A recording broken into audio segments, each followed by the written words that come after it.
90 రోజుల కోర్సు పూర్తి చేస్తే చాలు 100% ప్లేస్మెంట్ సపోర్ట్ తో సాఫ్ట్వేర్ జాబ్ మీ సొంతం. వెంటనే కోడ్ జ్ఞాన్ డెస్టినేషన్ ని సంప్రదించండి. వాగర్థావివ సంపృక్తౌ వాగర్థ ప్రతిపత్తయే జగతః పితరౌ వందే పార్వతీ పరమేశ్వరౌ. సదాశివ సమారంభాం శంకరాచార్య మధ్యమాం అస్మదాచార్య పర్యంతం వందే గురు పరంపరాం. ఆదిత్యాయ చ సోమాయ మంగళాయ బుధాయ చ గురు శుక్ర శనిభ్యశ్చ రాహవే కేతవే నమః. శృంగేరి జగద్గురు పీఠాధిపతులకి కంచి పీఠాధిపతులకి నమస్కారములు తెలియచేసుకుంటూ కార్యక్రమాన్ని ప్రారంభిద్దాం. ఇక గమనించుకున్నట్లయితే మార్చి 7వ తారీఖు నుంచి 15వ తారీఖు వరకు 12 రాశుల్లో జన్మించినటువంటి వారికి ఏ విధంగా ఉండబోతుందో తెలుసుకునే ముందు గ్రహ సంచారం తెలుసుకుందాం. వృషభ రాశిలో గురువు, మిథున రాశిలో కుజుడు స్తంభించి ఉండడం, అలాగే కన్యా రాశిలో కేతువు, కుంభరాశిలో రవి శని యొక్క సంచారము, మీన రాశిలో శుక్రుడు బుధుడు రాహు యొక్క సంచారం. ఇక 12 రాశుల్లో జన్మించినటువంటి వారికి ఒక్కొక్క రాశిలో జన్మించినటువంటి వారికి ఏ విధంగా ఉండబోతుందో తెలుసుకునే ప్రయత్నం చేద్దాం. 7వ తారీఖు నుంచి 15 మార్చి వరకు కర్కాటక రాశిలో జన్మించినటువంటి వారికి ఏ విధంగా ఉండబోతుందో తెలుసుకుందాం. గమనించుకున్నట్లయితే ప్రధానంగా ఈ యొక్క కర్కాటక రాశిలో జన్మించినటువంటి వారికి నిరుద్యోగస్తులకి జాగ్రత్తలు పాటించాలి.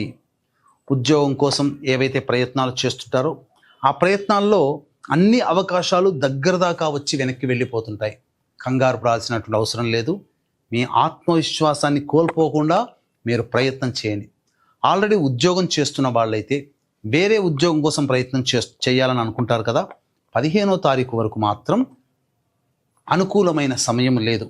కావున ఓపిక పట్టండి. ఇక ప్రభుత్వ రంగంలో పనిచేసేటువంటి వాళ్ళు ప్రమోషన్స్ కోసం ఎదురు చూసేటప్పుడు 15వ తారీఖు తర్వాత మాత్రమే మీరు ప్రయత్నం చేయండి.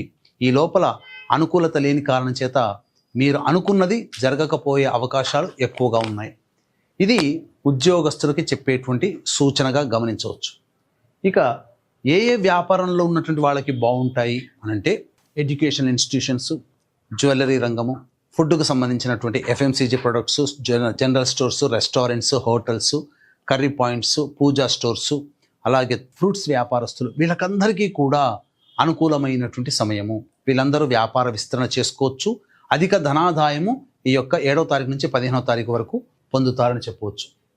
అయితే రియల్ ఎస్టేట్ రంగము, లాయర్ రంగంలో ఉన్నటువంటి వాళ్ళు, రైతులు, ఎలక్ట్రానిక్స్ అండ్ ఎలక్ట్రికల్ రంగంలో ఉన్నటువంటి వాళ్ళు, ముఖ్యంగా మైనింగ్ వ్యాపారస్తులు ఎవరైతే ఉంటారో, మరియు చర్మ సంబంధమైనటువంటి వ్యాపారస్తులు, స్టీల్, ఇసుక, ఇనుము మరియు సిమెంట్ వ్యాపారస్తులు, ప్లాస్టిక్ వ్యాపారస్తులు, అలాగే ఎడిబుల్ ఆయిల్స్, ఆటోమేషన్ రంగంలో ఉన్నటువంటి వాళ్ళు, వీళ్ళందరూ కూడాను అంత అనుకూలమైన సమయం కాదు.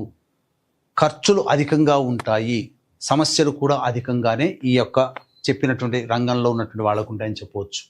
అయితే readymade garments, boutiques, beauty parlour నడుపుకునేటువంటి వాళ్ళు, వీళ్ళు బ్యాంగిల్ స్టోర్స్, వీళ్ళందరికీ కూడాను, అలాగే ఈ బేవరేజెస్ సంబంధించినటువంటి వ్యాపారస్తులు, వీళ్ళందరూ కూడాను మంచిగానే ఉంటాయి. అమ్మకాలు, కొనుగోలు అనగా క్యారీ అండ్ ఫార్వర్డ్, సిఎండ్ఎఫ్ ఎవరైతే మెయింటైన్ చేస్తుంటారో ఏజెన్సీస్, వాళ్ళకందరికీ కూడాను మంచిగా చక్కగా యోగదాయకంగా ఉంటుందని చెప్పవచ్చు.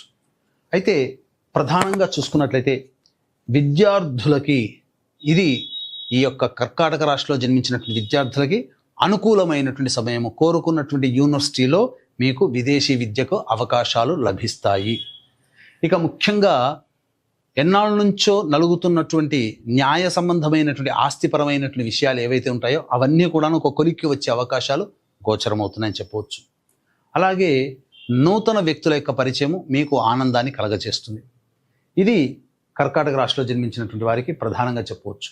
ఇక వివాహానికి సంబంధించి చేయు ప్రయత్నాలు ఏవైతే ఉంటాయో అవి కొంతవరకు యోగదాయకంగా ఉంటాయి. మీ యొక్క జన్మించినటువంటి లగ్నరీత్యా యోగ బలం ఉంటే ఖచ్చితంగా వివాహ సంబంధం. రాశిపరంగా చూసుకుంటే వివాహ సంబంధమైనటువంటి విషయాల్లో కొన్ని ఇబ్బందికర పరిస్థితులు అనేటువంటివి ఎదురవుతున్నాయి.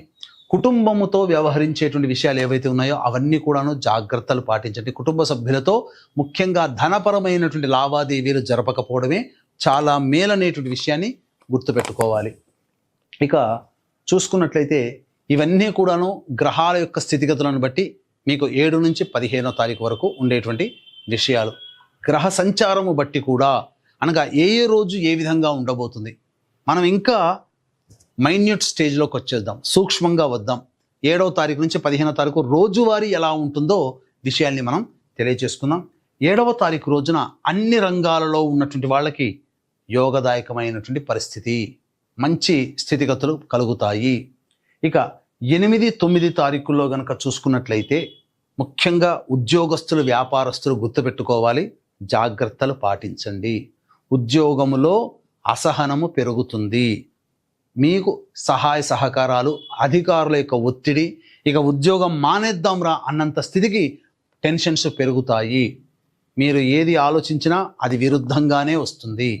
కాబట్టి జాగ్రత్తలు పాటించండి. ఖర్చులు కూడా అధికంగా అవుతాయి. ఏ పని చేయాలన్నా ఆసక్తి అనేటువంటిది ఉండదు. ఇక 10, 11 తారీఖుల్లో కనుక చూసుకున్నట్లయితే అనుకున్నటువంటి పనులన్నీ కూడాను పూర్తి చేసుకోవడానికి ప్రణాళికలను రూపొందించుకుంటారు. కొన్ని రెస్పాన్సిబిలిటీస్ని, పెండింగ్లో ఉన్నటువంటి పనులని మీరు ఈ 10, 11 తారీఖుల్లో పూర్తి చేసుకుంటారని చెప్పవచ్చు. తద్వారా మీకు ఆనందదాయకంగా ఉంటుంది అని చెప్పవచ్చు. ఇక 12, 13, 14 తారీఖుల్లో కనుక చూసుకున్నట్లయితే ఇది ప్రధానంగా కుటుంబ సభ్యులతో వాగ్వివాదాలు పెరుగుతాయి, ధనపరమైనటువంటి ఖర్చులు అధికంగా ఉంటాయి.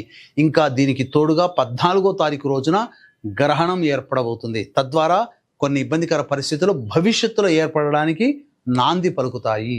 ఇక 15వ తారీఖు రోజు మాత్రం మీకు అన్ని విధాలుగా అనుకూలంగా ఉండేటువంటి రోజు. రాని బాకీలు వసూలవుతాయి, ధనపరమైనటువంటి సమస్యలు తీరుతాయని చెప్పవచ్చు.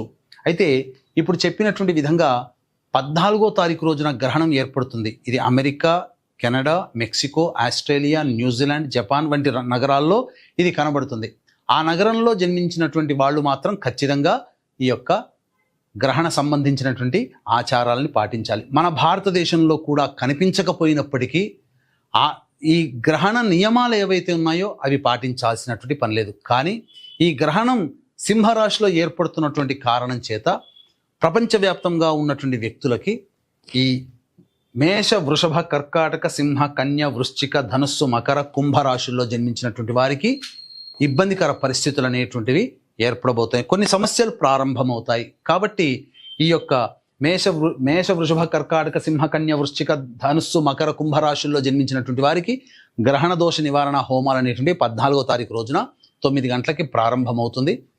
అవకాశం ఉన్న వాళ్ళు పర్ హెడ్ 2100 రూపాయలకి, అవకాశం ఉన్న వాళ్ళు కార్యక్రమ తదనంతరం కాంటాక్ట్ చేసి మీ గోత్రనామాలు నమోదు చేసుకోవచ్చు.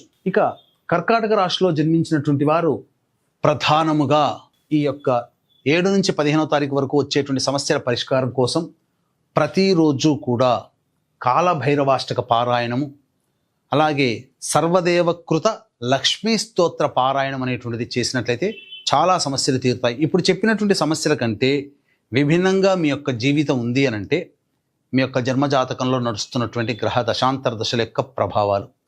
కావున దగ్గరలోని మంచి ఉపాసనా పరులైనటువంటి జ్యోతిష్యులను సంప్రదించి వారి సలహాలు, సూచనలు కనుక పాటించినట్లయితే మరింత మెరుగైనటువంటి జీవితాన్ని పొందుతారని తెలియజేయవచ్చు. సర్వం శ్రీ ఉమామహేశ్వర పరబ్రహ్మార్పణమస్తు.